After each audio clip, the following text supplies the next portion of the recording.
Sign the papers, Cole. Give me the house. You can't afford to fight me. That's what his wife said the night she served him divorce papers. What she didn't know? Cole had one card left to play, an old friend, and a deed that would flip her smug plan into a public downfall. What happened next turned a betrayed husband into a quiet hero. Cole Evans came home the way he always did, exhausted, dirty, and dead silent. The scent of motor oil clung to his shirt like a second skin, and the weight of the day settled into his bones. His garage in East Nashville had been struggling for months, with fewer customers and growing bills. Still, he kept the lights on. Still, he came home. What he didn't expect was Charlotte standing in the dining room like she'd been waiting to serve a sentence. A stack of papers hit the table with a slap, loud enough to stop him mid-step. "Sign the divorce papers, Cole," she said, "and give me the house. You can't afford a lawyer to fight me." He stared at her, his wife of 5 years, barely recognizing the person who once laughed at his grease-stained jokes and held his hand during hard nights. Now she was smiling, not with joy, but with victory, like she'd already won something. "I'm done," she added, arms folded. "I'm not wasting my life on a man who comes home smelling like engines. My friends are buying houses in Miami, posting pictures from Cabo, wearing diamonds. And I'm stuck in this fixer-upper with a man who thinks hard work is enough." Cole said nothing. Not because he agreed, but because the truth hit harder than her words. He didn't have money for a lawyer. The garage was on life support. He'd been floating bills and skipping meals to make things work. He thought Charlotte understood. He was wrong. Charlotte took his silence as surrender. "Thought so," she said, brushing past him on her way to the bedroom. "Sign them, Cole. Save yourself the embarrassment." The door shut behind her. Cole sat at the table staring at the papers. She wanted the house, the one he bought a year before they got married. She thought he'd just hand it over, no questions asked. Like everything he'd worked for was a mistake she was entitled to erase. The same house he'd signed for after his father died, using every cent from the small inheritance. The same house he'd fixed up by hand, one pipe, one wall, one paycheck at a time. He remembered that first night sleeping on the floor. No furniture yet, just him and a roof he could call his own. He also remembered Charlotte moving in 6 months later. No rent, no contribution. Just a promise. They'd build something together. Now she was flipping the story and rewriting history, and she was confident he couldn't stop her. But Charlotte forgot one thing. Cole may not have had a fancy law degree or a 6-figure job, but he did have one friend she'd never met. One man she never bothered to ask about. Someone from a life she didn't respect because he didn't wear a suit or post yacht photos on Instagram. With shaking fingers, Cole pulled out his phone and dialed. "Daniel Cross," came the voice on the other end. "Dan, it's Cole. I need help. She's divorcing me. She wants the house. Says I'm too broke to fight." Silence, then a quiet laugh, sharp and dangerous. "Meet me tomorrow, and don't sign a damn thing." Cole hung up and looked at the papers one more time. The dining room was quiet now. The fridge hummed. The street lights outside flickered on. Something shifted inside him. Not anger, not fear, but focus. For the first time that night, he wasn't thinking about what he'd lost. He was thinking about what he was about to protect. And Charlotte Evans had no idea just how badly she'd underestimated the man who came home smelling like motor oil. The next morning, Cole's truck pulled into downtown Nashville. He parked in front of a tall glass building, Cross Associates. The office tower looked nothing like the world he lived in. But he wasn't here to blend in. He was here to fight back. Daniel Cross met him at the office door with a handshake that spoke volumes. They hadn't seen each other in years, not since high school football, but time hadn't changed Daniel's confidence. Cole handed him the divorce papers. Daniel scanned them, his jaw tightening. "She really thinks she can take the house?" he asked, tapping the page with the date. "Cole, you bought that house before the marriage. That's not community property. It's yours, legally and completely." "I didn't think I had options," Cole admitted. "You do now," Daniel said. "This won't be a negotiation. This is a takedown." Daniel didn't waste time. As soon as Cole left the office, Daniel made a call to a private investigator he'd worked with for over a decade. A man named Kurt, efficient, thorough, discreet. I want eyes on Charlotte Evans. Track spending, travel, company. Leave no gap. Kurt got to work the same day. Meanwhile, Charlotte was living like her victory was already sealed. She used the joint account like it was hers alone, charging hotel rooms, restaurants, and gas stations across town. She didn't think twice about using Cole's money. After all, she believed he'd never find out. Most of the charges traced back to one hotel, a mid-range place just far enough outside their neighborhood to go unnoticed. It was there that Kurt captured the first photo, Charlotte sitting at the bar with a man who didn't bother hiding. Grayson Shaw, real estate agent, amateur entrepreneur, and clearly more interested in Charlotte's access to assets than her company. Kurt's camera caught them laughing, drinking, leaning close. Another night, they walked in holding hands. Charlotte wore no ring. Cole's joint debit card paid for every tab. Within a week, Kurt delivered a full report, photographs, transaction logs, and surveillance footage. There was no doubt now. Charlotte wasn't just planning to leave. She was building a future with someone else using Cole's money to fund it. Daniel reviewed the evidence and smiled. It was the kind of case that unraveled itself. Back at the garage, Cole focused on work. For the first time in weeks, he wasn't paralyzed by uncertainty. Every phone buzz from Daniel brought more clarity, more pieces of the puzzle falling into place. What once felt like defeat was starting to look like momentum. Then came the call from Charlotte's attorney. "Mr. Evans," the voice said, professional but smug, "my client believes it's in your best interest not to drag this out. Sign the divorce papers, grant her the house, and avoid the embarrassment of a trial." Cole didn't yell. He didn't argue. He simply said, "Tell your client I'll see her in court," and hung up. Daniel filed the response that afternoon. What Charlotte didn't know, and what her attorney failed to consider, was how fast Daniel moved once he had leverage. The documents submitted included the deeds showing the house was bought a full year before the marriage. That alone would protect Cole's claim. But Daniel wasn't stopping there. The real weapon was what they were about to expose. Charlotte had built her divorce case on one simple premise. Cole was weak, too broke to fight, too ashamed to push back, too average to matter. She didn't know about the evidence. She didn't know about Daniel. She didn't know the game was already shifting under her feet. And while Charlotte laughed over drinks with her lover, Daniel was laying the groundwork for a courtroom war she couldn't win. The morning of the court hearing arrived with clear skies and tight nerves. Cole stood at the courthouse steps, calm but focused. This wasn't just about defending property. This was about drawing the line, about proving that silence doesn't mean surrender. Charlotte arrived minutes later, heels clicking on the stone steps, her posture oozing confidence. Grayson trailed behind her, sunglasses on, looking like he thought he belonged. To them, this was a formality, a box to check before cashing out. Inside the courtroom, Cole sat at the defendant's table. He wore a clean shirt, no tie, just the basics. He didn't need to dress the part. He just needed to hold the line. Charlotte smirked across the aisle. Her lawyer, Marcus Rowe, experienced, polished, whispered something reassuring. To them, Cole was just a tired mechanic with no backup and no fight left. Then the side door opened. Daniel Cross entered. Everything shifted, conversations stopped, heads turned. Attorneys recognized him instantly. Charlotte's smirk wavered, and her lawyer's expression tightened. "Why didn't you tell me he had Cross?" Marcus asked, leaning close to Charlotte. "Who's Cross?" she replied. "The guy who's never lost," Marcus whispered. "You should have warned me." The judge entered and called the courtroom to order. Proceedings began. Marcus rose first. "Your Honor, my client, Mrs. Charlotte Evans, seeks the marital home due to her contributions during the marriage.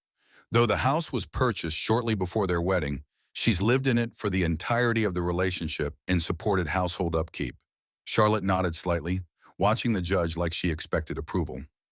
Then Daniel stood. "Your Honor, let's begin with clarity," he said, placing a document on the table.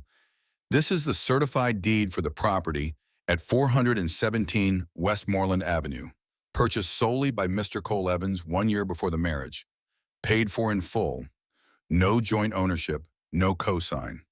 Under Tennessee law, this makes the property separate, not marital."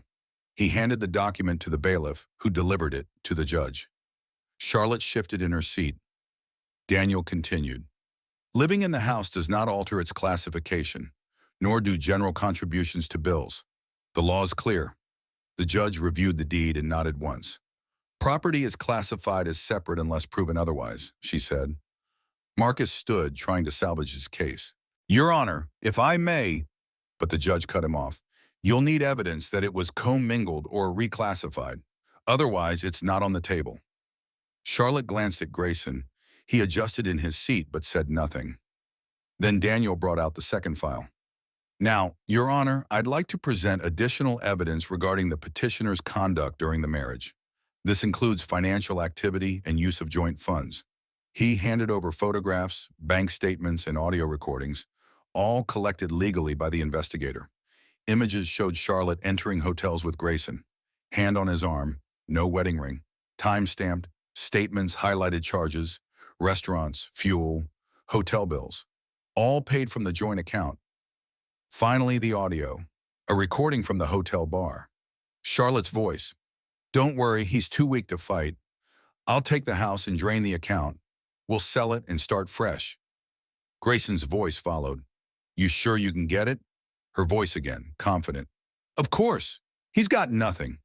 The judge raised her hand. That's enough. Shut the recording off. The silence that followed was heavy. Marcus sat back, visibly shaken.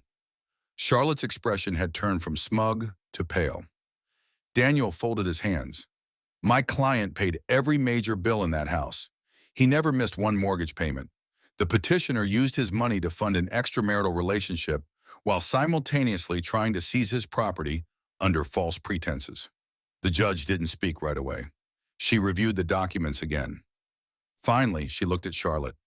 These claims are serious and the evidence is clear. The court will take a short recess before issuing a ruling. As the judge stood and left the bench, Charlotte looked at Cole for the first time, not with disdain, but with disbelief. She hadn't expected this. Not the documents, not the evidence, not Daniel Cross, and certainly not the man sitting calmly at the table, the one she thought was too weak to stand up for himself. The courtroom reconvened after a brief recess. Judge Carter returned with the same controlled expression she had worn throughout the hearing, but her tone was firmer now. This court has reviewed the documentation and testimony provided, she began, her voice echoing through the room. Let me be clear, this is not a complicated case. Charlotte sat rigid at her table, lips pressed together, eyes no longer meeting the judge's. First, the judge continued, the home at 417 Westmoreland Avenue was purchased by Mr. Cole Evans prior to marriage. The deed predates the wedding by nearly a year. There is no legal basis to classify it as marital property. Therefore, the property remains solely in the name and possession of Mr. Evans. Charlotte's eyes closed for a moment, like she'd been slapped in silence. Second, this court finds credible and substantial evidence of financial misconduct. Charges to the joint account, documented and verified, were used to fund an extramarital relationship. Hotel stays, restaurant bills, gas. These expenditures offered no benefit to the marriage and were hidden from the respondent. The judge raised her eyes toward Charlotte.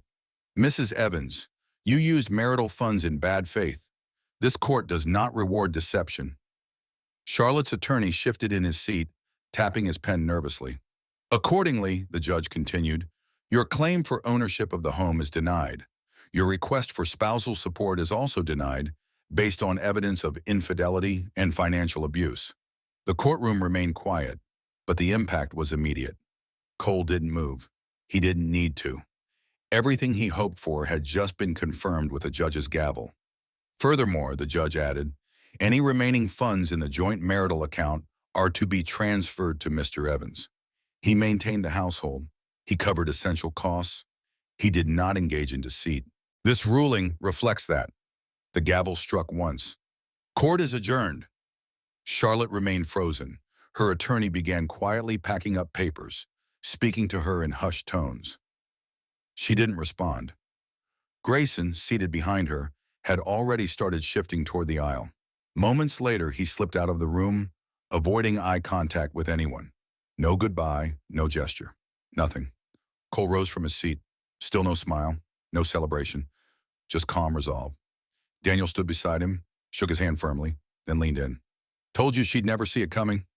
Cole nodded, collected the court documents, and walked out of the courtroom as voices behind him began to rise. Attorneys whispering, onlookers murmuring. The headlines of quiet conversations were all the same. She lost everything. Outside, the sun was out, and the steps of the courthouse were already filled with new faces, new cases. Cole didn't rush. He walked slowly, breathing in deeply for the first time in weeks. Behind him, Charlotte stood at the top of the stairs, holding her phone like it might fix something. But no messages came. No calls from Grayson. No rescue. She watched Cole disappear down the steps with nothing but silence between them. She had gambled on his silence. She had confused calm for weakness. And she had lost everything in the process. Cole reached his truck, paused before getting in. Daniel placed a hand on his shoulder. She underestimated the quiet man, he said. Most people do. Cole nodded again. I'm going home. Good, Daniel replied. That house is still yours. Let it feel like yours again. Cole got in, started the engine, and pulled away from the courthouse without looking back. The battle was over. He hadn't screamed. He hadn't begged.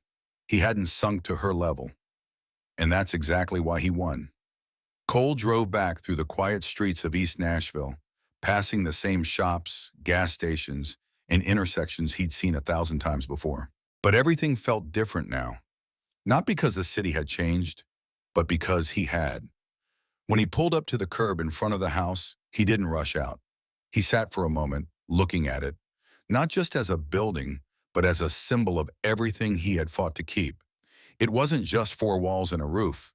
It was the last promise he made to himself after his father died, to own something outright, to build a life on ground that couldn't be taken from him. He stepped out of the truck, the late afternoon sun casting long shadows across the lawn.